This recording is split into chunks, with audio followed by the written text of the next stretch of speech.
सबसे पहले हमें एक टर्म समझनी है, वो क्या है? जेनेटिक्स।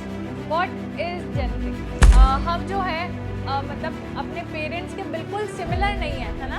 मतलब सिमिलर तो है बट हम आइडेंटिकल नहीं है। देखो अपन को पता है सेल के अंदर क्या होता है? न्यूक्लियस, और न्यूक्लियस के अंदर क्या होते हैं? क्रोमोसोम्स होते हैं। ठीक है, अपन कैरेक्टर मान लेते हैं हेयर कलर, तो हेयर का कलर ब्राउन भी हो सकता है, ब्लैक भी हो सकता है ना?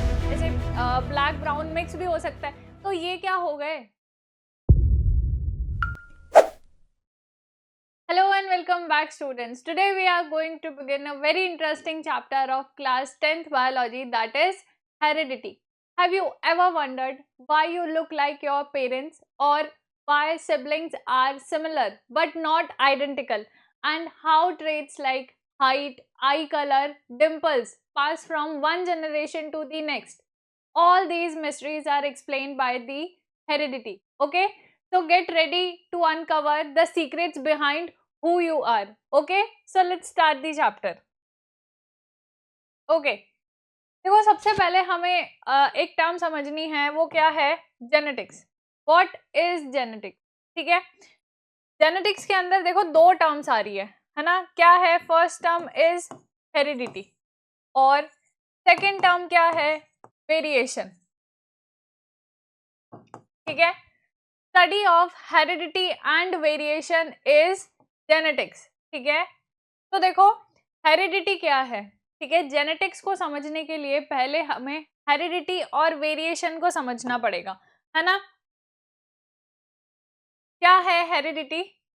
Heredity is transmission of characters from one generation to the next. ठीक है, एक जनरेशन से दूसरी जनरेशन, यानी कि पेरेंट से ऑफस्प्रिंग के अंदर क्या हो रहा है? कैरेक्टर्स का ट्रांसमिशन हो रहा है ना? इसी को हम क्या बोलते हैं? हेरिडिटी। ठीक है भाई, हमारे अंदर जो कैरेक्टर्स है ना? कैरेक्टर्स यानी कि मतलब जो हमारा अपीयरेंस है, हम कैसे दिखते हैं। ठीक है, ये कैरेक्टर्स जो हमारे अंदर है, जैसे आई कलर कैसा होगा, हेयर कलर कैसा होगा, हेयर का टेक्सचर कैसा होगा, है ना? तो ये सारे जो कैरेक्टर्स है मुझे किससे मिले हैं? मेरे पेरेंट्स से ही मिले हैं, है ना? तो पेरेंट्स से क्या होता है? ऑफस्प्रिंग को कैरेक्टर्स का ट्रांसफर होता है। ठीक है, इसी को अपन क्या बोलते हैं?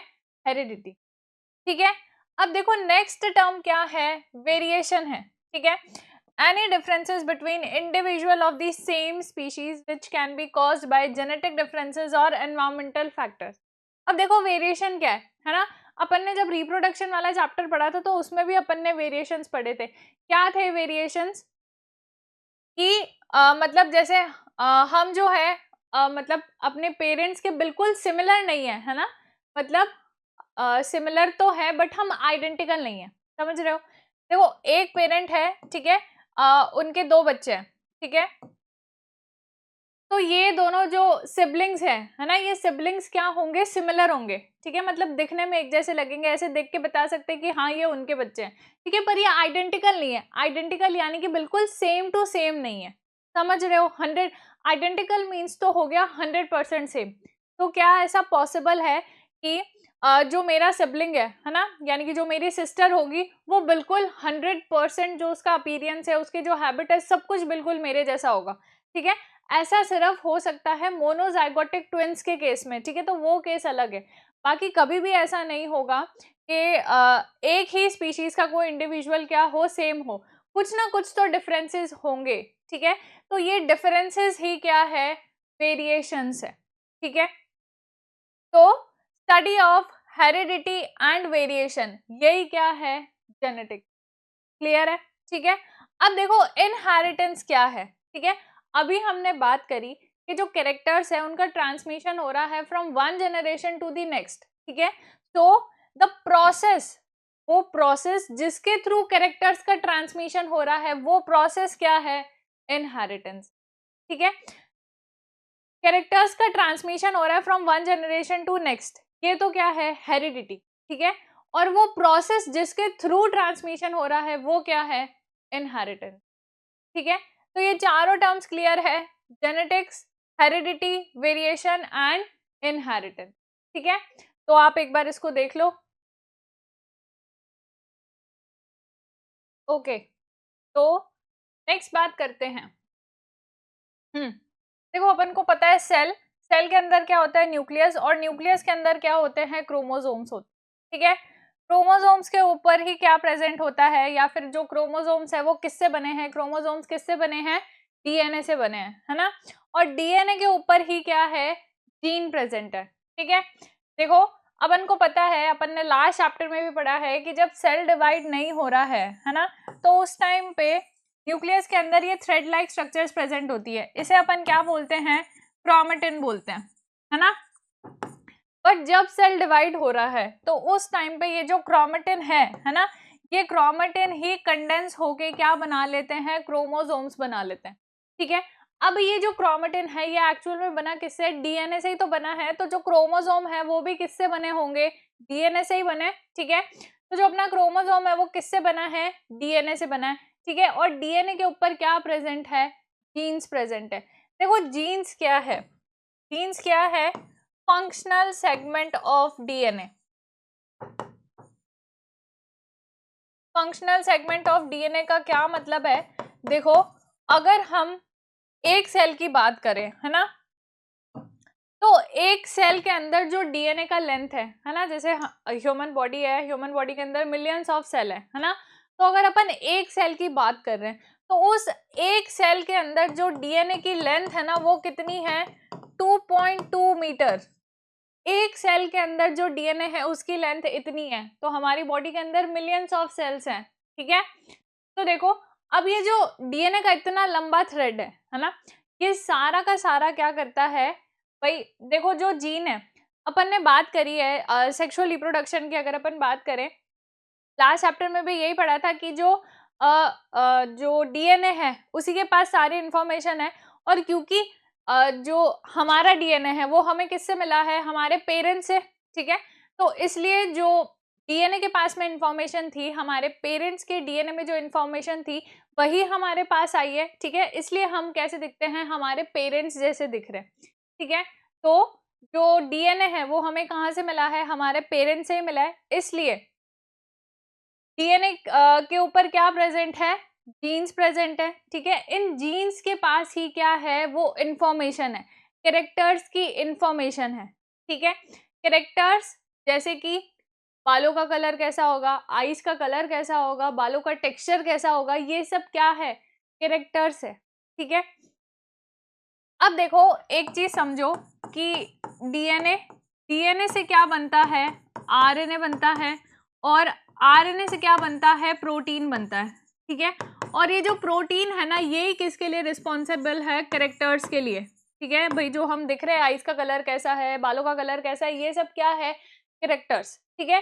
डीएनए, डीएनए से क्या बनता है, आरएनए, आरएनए से बनता है प्रोटीन, और प्रोटीन से ही आते हैं कैरेक्टर्स, ठीक है।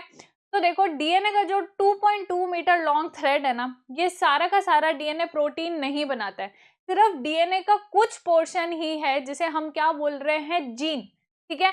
वो क्या बनाएगा, प्रोटीन बनाएगा, और उसी से क्या आएंगे, कैरेक्टर्स आएंगे, ठीक है।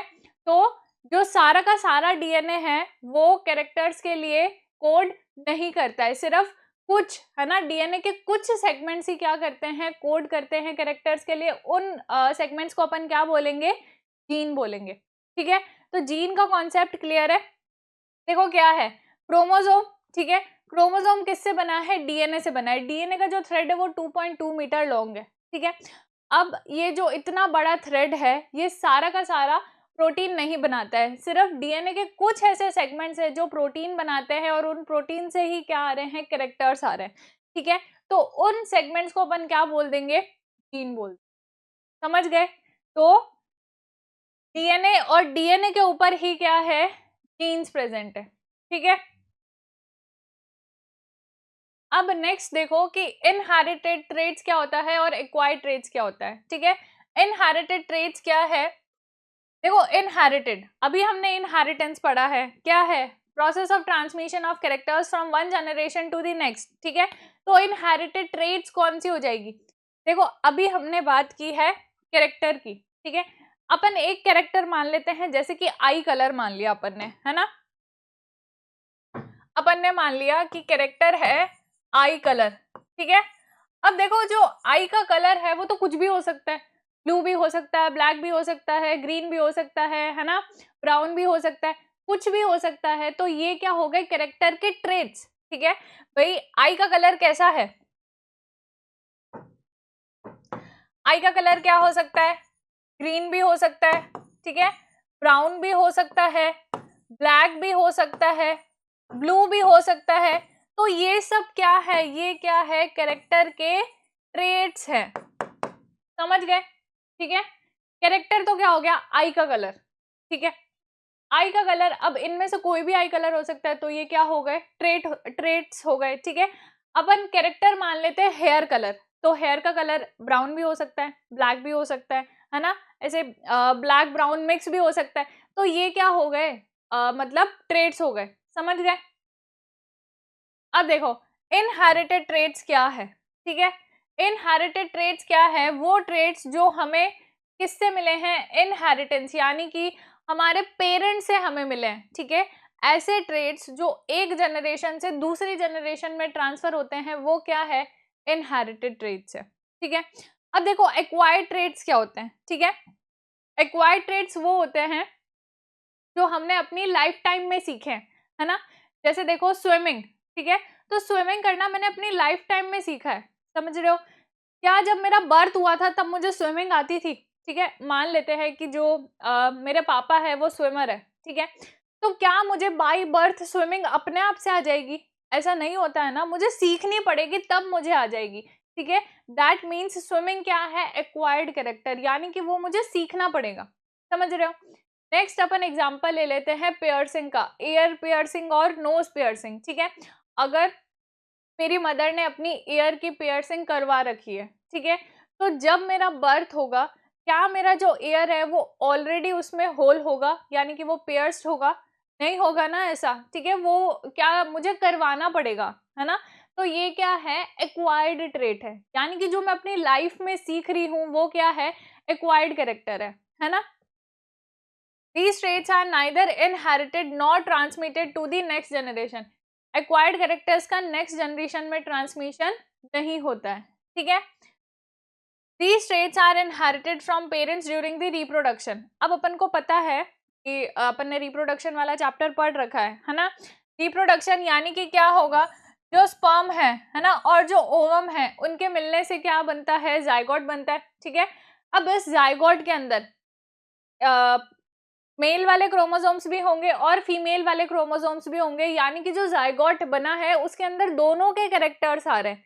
ठीक है, तो इनहेरिटेड जो ट्रेट्स है उनका ट्रांसमिशन कब होता है, ड्यूरिंग रिप्रोडक्शन। ठीक है, जबकि इधर रिप्रोडक्शन का कोई मतलब नहीं है। ठीक है, these traits are acquired after birth. अपन बर्थ के बाद में क्या करेंगे, इन ट्रेट्स को एक्वायर करेंगे। ठीक है, examples, skin colour, eye colour, nose की शेप, है ना, ये सब क्या है, इनहेरिटेड ट्रेट्स है, मतलब हमारे पेरेंट्स से हमें मिली है।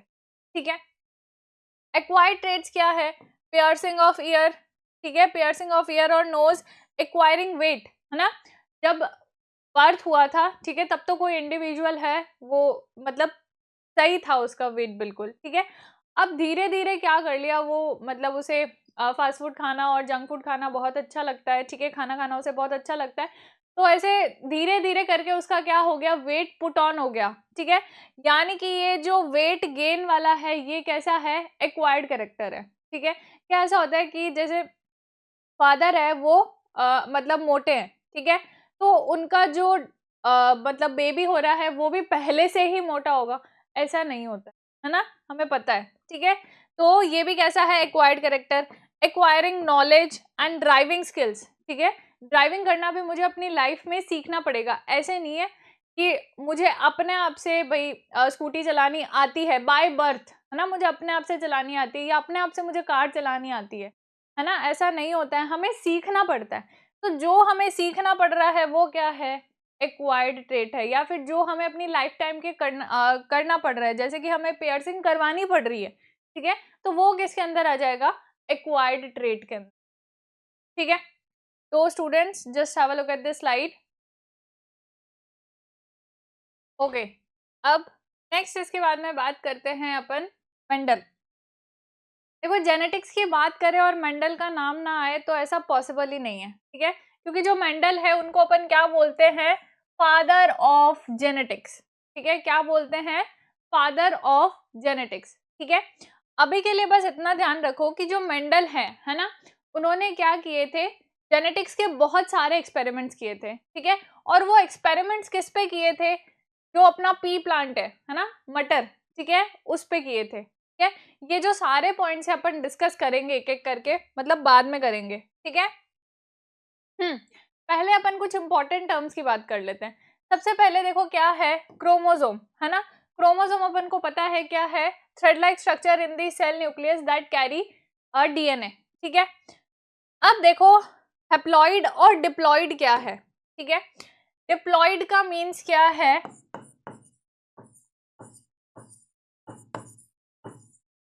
Two copy of each chromosome, ठीक है। और हैप्लॉइड क्या है, single copy of each chromosome,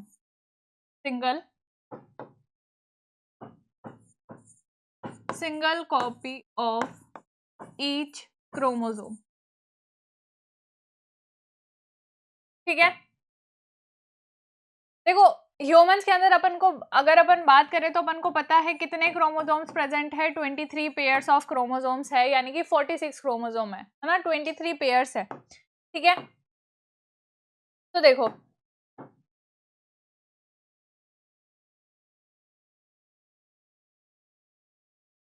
ठीक है,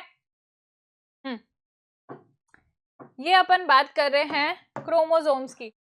डिप्लॉइड कंडीशन क्या है ना, जिसके अंदर अपने अंदर देखो 23 पेयर्स है, यानी कि 23 क्रोमोसोम है, तो हर एक क्रोमोसोम की क्या है, 2 कॉपीज प्रेजेंट है, ठीक है। और अरे और इधर क्या होगी, सिंगल, ठीक है। इसी तरह से हमारे पास में 23 क्रोमोसोम है, ठीक है, तो ये, ठीक है, यानी कि ये हो गया क्रोमोसोम 1 2, इस तरह से क्या होंगे, 23 क्रोमोसोम होंगे। हैप्लॉइड कंडीशन में भी हो गया ये 1 और ये 2, और इस तरह से 23 क्रोमोसोम्स प्रेजेंट होंगे, ठीक है। तो देखो जो डिप्लॉइड कंडीशन है ना, वो अपन को किस में देखने को मिलती है, वो अपन को देखने को मिलती है सोमैटिक सेल्स में। अब ये सोमैटिक सेल्स क्या होती है, हमारी बॉडी के अंदर जो भी सेल्स है ना, टेस्टिस और ओवरी की सेल्स को छोड़ के हमारी बॉडी के अंदर जो भी सेल्स है वो क्या है, सोमैटिक सेल्स है, ठीक है। तो जो सारी सोमैटिक सेल्स है ना, वो कैसी होगी, डिप्लॉइड होगी, यानी कि उसके पास में क्या होगी, हर एक क्रोमोसोम की 2 कॉपीज प्रेजेंट होगी, ठीक है। अब देखो हैप्लॉइड क्या हो जाएगा, ठीक है, हैप्लॉइड हो जाएगा, सिंगल प्रेजेंट है, तो हैप्लॉइड किसके अंदर प्रेजेंट होंगे, जो हमारी जर्म सेल्स है ना, यानी कि जो टेस्टिस और ओवरी की सेल्स है वो क्या है, जर्म सेल्स, ठीक है। तो वहां पे सॉरी जर्म सेल्स तो डिप्लॉइड ही होगी, बट जो हमारे गैमेट्स है ना, गैमेट्स यानी कि स्पर्म और ओवम, ठीक है, ये कैसे होंगे, हैप्लॉइड होंगे, ठीक है। तो हमारी बॉडी की जो भी सेल्स है वो कौन सी है, सोमैटिक सेल्स है, तो वो कैसी होंगी, डिप्लॉइड होगी, और जो हम गैमेट्स है वो कैसे होंगे, हैप्लॉइड होंगे। क्लियर है, डिप्लॉइड और हैप्लॉइड, ठीक है। आप एक बार इसको देख लो।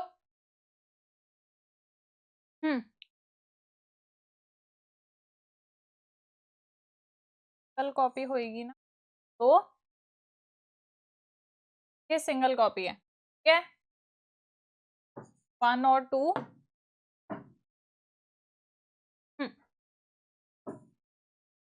से हम कैसे बनाएंगे,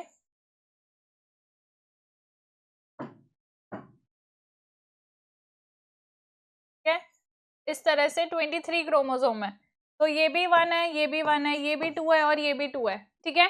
तो जब हर एक क्रोमोसोम की 2 कॉपीज प्रेजेंट है तो वो कैसा हो जाएगा, डिप्लॉइड, और जब सिंगल कॉपी प्रेजेंट है तो वो कैसा हो जाएगा, हैप्लॉइड हो जाएगा, ठीक है। हैप्लॉइड किसके अंदर है, जर्म सेल्स कौन सी है, गैमेट्स, यानी कि स्पर्म और ओवम के अंदर हैप्लॉइड, ठीक है। अब देखो अपन को पता है कि स्पर्म और ओवम के फ्यूजन से ही क्या बनता है, जाइगोट बनता है, ठीक है। स्पर्म और ओवम के फ्यूजन से ही क्या बनता है, जाइगोट, ठीक है, ये बन गया जाइगोट, ठीक है। अब सेक्सुअल रिप्रोडक्शन वाला चैप्टर जब अपन ने पढ़ा था उसमें भी अपन ने बात की थी कि जो गैमेट्स है ना, उनके अंदर क्या हो जाता है, जो क्रोमोसोम है उनका नंबर हाफ हो जाता है। यही अपन बोल रहे हैं कि हैप्लॉइड कंडीशन है, ठीक है। जो क्रोमोसोम है उनका नंबर क्या हो गया, हाफ हो गया। यानी कि अगर मैं बोल रही हूँ टोटल 46 क्रोमोसोम्स है, ठीक है, तो स्पर्म के अंदर भी कितने प्रेजेंट होंगे, 23, और ओवम के अंदर भी कितने प्रेजेंट होंगे, 23, ठीक है। तो स्पर्म के 23, ओवम के 23, तो जाइगोट के अंदर टोटल कितने क्रोमोसोम्स आ गए, वापस 46 क्रोमोसोम आ गए, ठीक है। अब देखो, मतलब ये मान लेते हैं स्पर्म है, ठीक है, और ऐसा सा ही क्या होगा, ठीक है, ओवम होगा, ठीक है। उस पे सेम इसी तरह से क्रोमोसोम्स प्रेजेंट है, घेरा 1 और घेरा 2, है ना, इस तरह से सारे प्रेजेंट है, ठीक है। तो स्पर्म और ओवम के फ्यूजन से जब जाइगोट बनेगा, है ना, तो जो इनके न्यूक्लियस है वो भी तो फ्यूज करेंगे, न्यूक्लियस के अंदर क्या है, डीएनए, है ना। तो क्रोमोसोम्स वापस अपन ने बोल दिया कि कितने हो जाएंगे, 46, यानी कि 1 क्रोमोसोम पापा से भी आ रहा है और 1 क्रोमोसोम मम्मी से भी आ रहा है, 2 वाला भी पापा से आ रहा है, 2 वाला भी मम्मी से आ रहा है। इस तरह एक एक क्रोमोसोम क्या आ रहे हैं, दोनों से आ रहे हैं। इसलिए अब क्योंकि जो क्रोमोसोम है वो दोनों से आ रहे हैं, ठीक है, तो क्रोमोसोम के ऊपर क्या है, डीएनए, डीएनए के ऊपर है जीन, जीन की वजह से ही क्या आ रहे हैं, अपन को पता है कैरेक्टर्स आ रहे हैं, ठीक है। तो जो कैरेक्टर्स है वो दोनों के कैरेक्टर्स क्या आ रहे हैं, बच्चे के अंदर, यानी कि जाइगोट के अंदर आ रहे हैं। क्लियर है, ठीक है। तो जो कैरेक्टर्स है ना, वो पापा के भी आ रहे हैं और मम्मी के भी आ रहे हैं, समझ गए। यानी कि जो क्रोमोसोम है, क्रोमोसोम के ऊपर डीएनए, डीएनए के ऊपर जीन, जीन की वजह से ही क्या आ रहे हैं, कैरेक्टर्स आ रहे हैं, ठीक है। अब हमारे अंदर जो कैरेक्टर्स है वो पापा से भी आएंगे और मम्मी से भी आएंगे, समझ गए इतनी बात, ठीक है। अब देखो नेक्स्ट टर्म क्या है, एलिल, ठीक है। तो देखो एलिल क्या है, ये जो अपन ने अभी बात करी है ना, कि क्रोमोसोम्स के ऊपर ही क्या प्रेजेंट होते हैं, जीन्स, और जीन्स के ऊपर क्या है, कैरेक्टर्स की इंफॉर्मेशन, ठीक है। तो मैं मान लेती हूँ कि यहाँ पे कौन सा, मैं एग्जांपल ले रही हूँ जस्ट, ठीक है, कि 1 नंबर क्रोमोसोम पे यहाँ पे कौन सा जीन प्रेजेंट है, आई कलर का, ठीक है। और अपन सपोज कर लेते हैं कि ये स्पर्म वाले हो गए और ये है ओवम वाले, तो ओवम वालों को दे देती हूँ मैं 1 डैश और 2 डैश, और स्पर्म वाले हैं 1 और 2 क्रोमोसोम, ठीक है। तो जिस पोजीशन पे 1 नंबर क्रोमोसोम पे स्पर्म वाले 1 क्रोमोसोम पे आई कलर का जीन जिस लोकेशन पे प्रेजेंट है, ओवम वाले 1 नंबर क्रोमोसोम में भी उसी लोकेशन पे आई कलर का जीन, ठीक है, उसी पोजीशन पे जीन प्रेजेंट होगा, ठीक है। पापा का 1 नंबर क्रोमोसोम, मम्मी का 1 नंबर क्रोमोसोम बिल्कुल सेम होंगे, ठीक है। यानी कि सेम होंगे से मतलब है जिस क्रोमोसोम पे जिस कैरेक्टर की, जिस जीन की जो लोकेशन है वो क्या रहेगी, सेम रहेगी, है ना। जैसे यहाँ पे आई कलर का है तो 1 नंबर पे इधर भी आई कलर का ही होगा, अगर इधर हेयर कलर का है तो 1 नंबर पे इधर भी क्या होगा, हेयर कलर का ही जीन प्रेजेंट होगा, समझ गए, ठीक है। अब देखो, यानी कि मेरे पास जो इन्फॉर्मेशन है, यानी कि जो बच्चे के पास में इन्फॉर्मेशन है वो पापा से भी आ रही है और वो मम्मी से भी आ रही है, ठीक है। तो ये जो आई कलर का कैरेक्टर है ना, अब देखो ये हो सकता है कि पापा का जो आई कलर है वो क्या है, ब्लैक है, ठीक है। पापा का जो आई कलर है वो क्या है, ब्लैक, ठीक है। और मम्मी का जो आई कलर है ना वो क्या है, ब्लू, ठीक है। अब बच्चे के अंदर मतलब, तो देखो जो एक ही जीन है, ठीक है, आई कलर का जीन दोनों के ऊपर है, पर दोनों के पास में इंफॉर्मेशन अलग अलग है, यानी कि दोनों के ऊपर ट्रेट अलग अलग है। अपन ने बात करी आई कलर क्या है, कैरेक्टर है ना। अब आई कलर कैसा भी हो सकता है, ब्लू, ब्राउन, ब्लैक, कैसा भी हो सकता है, तो ये क्या है, ट्रेट है, ठीक है। तो आई कलर के अब जो पापा के पास इंफॉर्मेशन है वो ब्लैक की है और मम्मी के पास में क्या है, ब्लू की है, ठीक है। तो देखो एक ही जीन की दो फॉर्म हो गई ना, एक ही जीन, ठीक है, जीन सेम है, ठीक है, सेम कैरेक्टर के लिए सेम कैरेक्टर बना रहा है आई कलर, बट उसके लिए इंफॉर्मेशन अलग अलग हो गई ना, एक के पास में ब्लैक की इंफॉर्मेशन है और एक के पास में ब्लू की इंफॉर्मेशन है, ठीक है। तो देखो एक ही जीन की दो फॉर्म हो गई ना अलग अलग, तो ये जो जीन की दो फॉर्म्स है इन्हीं को अपन क्या बोलते हैं, एलिल बोलते। समझ आई एलिल की कहानी। Allele is one of the various version of a specific gene, ठीक है। तो और हम क्या बोल सकते हैं इसे, alternate form of gene, alternate form of gene, वो भी क्या है, एलिल है, ठीक है। अभी बात कर ली हमने, एक पापा से आ रहा है और मम्मी से भी इंफॉर्मेशन आ रही है, दोनों हो सकता है दोनों से इंफॉर्मेशन आ रही हो वो सेम और हो सकता है अलग अलग हो, ठीक है। अगर सेम आ रही है तब भी दो फॉर्म्स तो है ना, क्योंकि एक पापा से आ रहा है और एक मम्मी से आ रहा है, तो इन्हीं फॉर्म्स को अपन क्या बोलते हैं, एलिल बोलते हैं, ठीक है।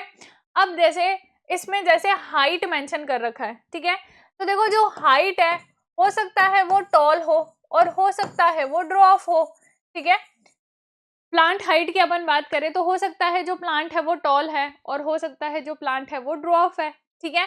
तो ये क्या हो गई भाई, कैरेक्टर क्या था, हाइट, ठीक है। अब हाइट का ट्रेट क्या हो गया, टॉल भी हो सकता है और ड्वार्फ भी हो सकता है, तो ये क्या हो गई, एक ही जीन की फॉर्म्स हो गई ना, तो ये हो गया एलिल, ठीक है।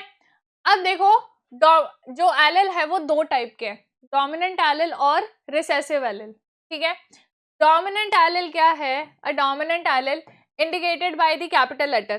पहली बात तो डोमिनेंट, अगर अपन जैसे ये स्टेम की हाइट की बात करी अपन ने, टॉल और ड्वार्फ, ठीक है, तो जो डोमिनेंट एलिल है उसे अपन हमेशा कैपिटल लेटर से डिनोट करेंगे, यानी कि जो टॉल है, ठीक है, और जो डोमिनेंट एलिल है ना वो क्या होता है, स्ट्रॉन्ग होता है, समझ गए, ठीक है। रिसेसिव एलिल क्या हो जाएगा, उल्टा हो जाएगा, डोमिनेंट रिसेसिव एलिल कैसा होगा, वीक होगा, और अपन उसे किससे डिनोट करेंगे, स्मॉल लेटर से, ठीक है। जैसे अगर मैं टॉल को रिप्रेजेंट कर रही हूँ, इसने बोला है कैपिटल लेटर से, तो मैंने कैपिटल टी से रिप्रेजेंट कर दिया, ठीक है। तो जो ड्वार्फ है ना ये कैसा है, रिसेसिव है, यानी कि ये बेचारा क्या है, वीक है, ठीक है। तो मैं इसे रिप्रेजेंट करूंगी स्मॉल टी, समझ गए। मैं डी यूज नहीं करूंगी इधर, मैं क्या यूज करूंगी, स्मॉल टी यूज करूंगी, समझ गए। तो डोमिनेंट एलिल कौन सा होता है, जो स्ट्रॉन्ग होता है, ठीक है, और रिसेसिव एलिल कौन सा होता है, जो क्या होता है, थोड़ा वीक होता है, ठीक है। Recessive allele, the phenotype is expressed only when both alleles are present। अब देखो इसमें जो लिखा हुआ है वो भी हम समझेंगे थोड़ी देर में, ठीक है। तो ये समझ गए कि डोमिनेंट एलिल स्ट्रॉन्ग है और रिसेसिव एलिल क्या है, वीक है, इतनी कहानी समझ गए। अब नेक्स्ट टर्म अपने पास में क्या है, होमोजाइगस। तो देखो अभी अपन ने बात करी कि एक आ रहा है पापा से और एक आ रहा है मम्मी से, ठीक है। तो देखो ये है पापा का और ये है मम्मी का, ठीक है। तो अपन मान लेते हैं स्टेम की हाइट की बात कर लेते हैं, ठीक है, कि स्टेम की हाइट, ठीक है, जो हो सकता है जो पापा से आ रहा है वो कैसा है, टॉल, मम्मी से आ रहा है वो कैसा है, ड्वार्फ है। पापा से आ रहा है टॉल की इंफॉर्मेशन, मम्मी से आ रही है ड्वार्फ की इंफॉर्मेशन। या फिर हो सकता है कि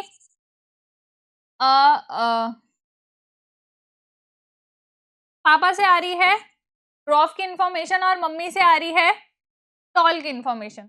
या फिर ऐसा हो सकता है कि पापा से भी टॉल की इंफॉर्मेशन आ रही है और मम्मी से भी टॉल की इंफॉर्मेशन आ रही है।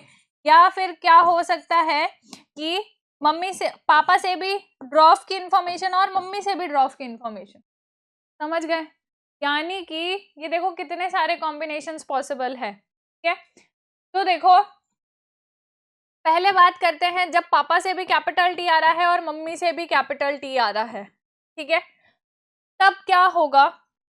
फिर जब पापा से भी स्मॉल टी और मम्मी से भी स्मॉल टी, फिर जब एक से कैपिटल टी और एक से स्मॉल टी आ रहा है तब क्या होगा, ठीक है।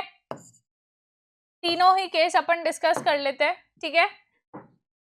तो देखो स्टेम हाइट है ना, स्टेम हाइट अभी अपन ने बात करी कि हाइट हो सकती है या तो टॉल या तो ड्वार्फ। तो जो टॉल है ना ये क्या है, डोमिनेंट, यानी कि ये क्या है, स्ट्रॉन्ग है, और जो ड्रॉफ है ना ये कैसा है, रिसेसिव है, यानी कि ये वीक है, ठीक है। तो क्या होगा, अब देखो जब पापा से भी टॉल वाले की आई है और मम्मी से भी टॉल वाले की आई है, तो इस टाइम पे तो जो हमारा प्लांट है वो कैसा होगा, टॉल ही होगा, ठीक है। फिर जब पापा से भी ड्रॉफनेस की और मम्मी से भी ड्रॉफनेस की, तो इस टाइम पे प्लांट कैसा होगा, ड्रॉफ ही होगा, ठीक है। अब एक से आ रहा है, चाहे वो पापा हो चाहे मम्मी हो, एक से टॉलनेस का आ रहा है और एक से ड्रॉफनेस का आ रहा है, ठीक है। तो इस कंडीशन में जो हमारा प्लांट है अब कैसा होगा, ठीक है। तो अभी भी हमारा प्लांट कैसा होगा, टॉल होगा, क्योंकि अभी हमने बात की है कि जो टॉलनेस वाला है वो कौन सा है, डोमिनेंट एलिल है, ठीक है। डोमिनेंट है मतलब वो स्ट्रॉन्ग है, तो वो क्या करेगा, वीक वाले को हटा देगा, ठीक है। तो अगर दोनों साथ में आ रहे हैं तो जो डोमिनेंट एलिल है उसकी बात मानी जाएगी, ठीक है।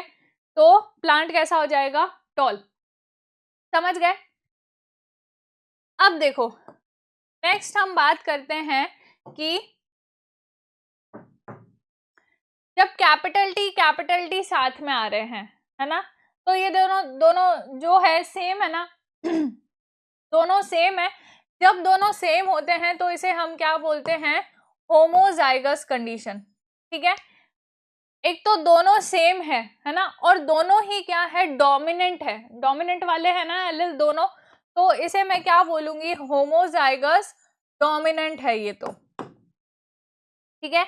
अब देखो ये भी क्या है, ये भी स्मॉल टी है, ये भी स्मॉल टी है, यानी कि ये भी कैसा है, होमोजाइगस है, ठीक है। पर क्योंकि स्मॉल टी है तो स्मॉल टी यानी कि ड्रॉफनेस वाला जो एलिल है वो रिसेसिव होता है, तो इसे मैं क्या बोल दूंगी, होमोजाइगस रिसेसिव कंडीशन बोल दूंगी। अब जब एक कैपिटल और एक स्मॉल है यानी कि दोनों अलग अलग है, तो अलग अलग वाली कंडीशन को मैं क्या बोलूंगी, हेटेरोजाइगस, क्या बोलूंगी मैं, हेटेरोजाइगस, समझ गए, ठीक है। अब देखो जो कैपिटल टी है क्योंकि ये दोनों सेम है तो ये भी प्योर कंडीशन है, स्मॉल टी है ये भी प्योर कंडीशन है। पर जब कैपिटल टी स्मॉल टी आ गया तो ये कैसी कंडीशन हो जाएगी, हाइब्रिड कंडीशन, समझ गए, ठीक है। अब देखो नेक्स्ट अपन बात करते हैं, होमोजाइगस और हेटेरोजाइगस डिस्कस कर लिया, डोमिनेंट और रिसेसिव एलिल अब तुम लोगों को समझ आ गया होगा। Homozygous meaning having two identical allele, जब सेम एलिल हो, और जब अलग अलग एलिल हो तो हेटेरोजाइगस हो गया, ठीक है। देखो जीनोटाइप क्या है, ठीक है। अब देखो ये जो capital T small T capital T small T है ना, इसी की वजह से, ठीक है, इसी की वजह से क्या हो रहा है, मतलब हमारा अपीयरेंस हो रहा है, ठीक है। यानी कि अगर कैपिटल टी आएगा तब प्लांट टॉल होगा, स्मॉल टी आएगा तब प्लांट ड्रॉफ होगा, ठीक है। और जब कैपिटल टी स्मॉल टी आएगा तब भी प्लांट कैसा होगा, टॉल ही होगा, ठीक है। तो ये मतलब प्लांट दिख कैसा रहा है, ठीक है, प्लांट का अपीयरेंस कैसा है, ठीक है। तो ये किसे रिप्रेजेंट करता है, फिनोटाइप को, क्या है, यानी कि जो प्लांट का अपीयरेंस है, प्लांट दिख कैसा रहा है वो क्या है, या फिर कोई भी इंडिविजुअल दिख कैसा रहा है वो क्या है, उसका फिनोटाइप है। अब जो फिनोटाइप है वो एक्चुअल में आया कैसे, क्योंकि उसके अंदर जो जीन है या एलिल्स है उनका कॉम्बिनेशन कैसा है ना। तो किसी भी इंडिविजुअल के अंदर जो उसका जेनेटिक कॉन्स्टिट्यूशन है वो क्या हो जाएगा, उसका जीनोटाइप हो जाएगा, क्या हो जाएगा, उसका जीनोटाइप, ठीक है। तो क्या है genotype, the genetic recipe of a person like whether they are entirely tall और a mix of the tall traits, ठीक है। तो वो क्या है, उसका जीनोटाइप है। फिनोटाइप क्या है, phenotype is an organism visible trait resulting from the genotype, genotype की वजह से मेरा अपीयरेंस हो रहा है ना, तो वो कैसा है, फिनोटाइप है, ठीक है। और resulting from its genes and the environment, ठीक है, एनवायरमेंटल फैक्टर्स का भी क्या होता है, इस पे इफेक्ट होता है, ठीक है। अब देखो हाइब्रिड क्या है, an individual with two distinct allele for the same traits, ठीक है। हाइब्रिड की अपन ने बात कर ली, जब हेटेरोजाइगस कंडीशन है तो उस टाइम पे अपन उसको क्या बोल देंगे, हाइब्रिड बोल देंगे। क्लियर है ये टर्म्स, ठीक है, homozygous, heterozygous, genotype, phenotype, hybrid, ठीक है। और एलिल, डोमिनेंट एलिल और रिसेसिव एलिल, ठीक है, तो स्टूडेंट्स आप एक बार इसको देख लीजिए। ओके, तो ये सारी बात कर ली हमने, मतलब important terms related to genetics, है ना। जब हम मेंडल पढ़ेंगे और मेंडल के एक्सपेरिमेंट्स करेंगे तो ये टर्म्स बार बार रिपीट होगी, है ना, इसलिए हमने पहले एक साथ क्या कर लिया, इन सारी टर्म्स को समझ लिया। ठीक है, तो आज आज हम इतना ही करते हैं। नेक्स्ट वीडियो में हम मेंडल से स्टार्ट करेंगे कि मेंडल ने जेनेटिक्स में क्या वर्क किया है, उन्होंने क्या एक्सपेरिमेंट किए, पी प्लांट को ही क्यों किया, मेंडल ने क्या लॉज दिए हैं।